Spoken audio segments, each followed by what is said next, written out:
Bonjour et bienvenue dans cette revue de presse avec un procès attendu et terrifiant, un procès à retardement comme le dit la Croix pour rappeler que c'est 20 ans après que la France va pour la première fois juger un Rwandais accusé dans le cadre du génocide de 800 000 Tutsis en 1994. C'est un procès pour l'histoire selon l'Humanité qui explique qui est cet homme, Pascal Simbikangwa, proche de l'ancien pouvoir Hutu, un criminel de bureau qui encourageait les massacres notamment par le biais de la radio des Mille Collines dont il est un des fondateurs. Libération a fait le choix de la photo glaçante d'une cicatrice profonde pour illustrer les enjeux de ce procès français d'un homme arrêté à Mayotte et jugé à Paris grâce à la ténacité d'un couple, Alain et Dafrosa Gauthier. Il est originaire de Reims, elle vient du Rwanda et 19 des 25 dossiers en cours d'instruction sur le génocide ont été initiés grâce à leur démarche pour que ces crimes ne restent pas impunis. L'autre grand titre de la presse concerne la loi sur la famille. Le Figaro se félicite de la forte mobilisation des manifs pour tous de dimanche qui ont fait reculer Hollande.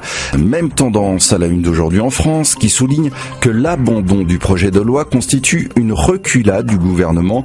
Mais dans ses pages intérieures, le quotidien, par la plume de Thierry Borsat, s'inquiète aussi du spectacle d'un pays profondément divisé et menacé de dérapages extrémistes, d'un pouvoir aux abois qui plie sous la pression et d'une opposition qui n'ose pas vraiment dire où elle se situe.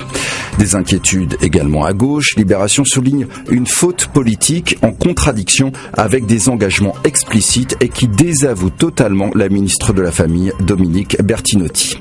L'autre actualité politique du jour concerne l'annonce d'un nouveau plan cancer en cette journée mondiale de lutte contre la maladie. Le Parisien aujourd'hui en France s'est penché sur la question du retour au travail, un véritable défi. La maladie change le regard des collègues, mais aussi sa propre perception du travail qui n'a souvent plus vraiment la même place dans sa vie.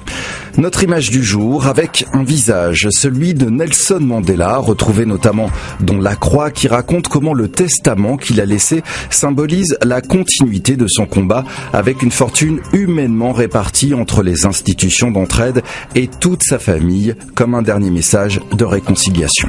C'est ainsi que l'on se quitte. À demain.